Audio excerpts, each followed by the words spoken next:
केशवाय नमः। ॐ नारायणाय नमः। ॐ माधवाय नमः। ॐ गोविन्दाय नमः। ॐ विष्णवे नमः। ॐ मधुसूदनाय नमः।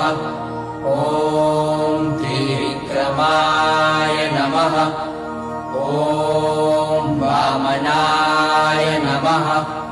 ॐ श्रीकराय नमः। ॐ ऋषिकेशाय नमः। ॐ पद्मनाभाय नमः। ॐ दामोदराय नमः।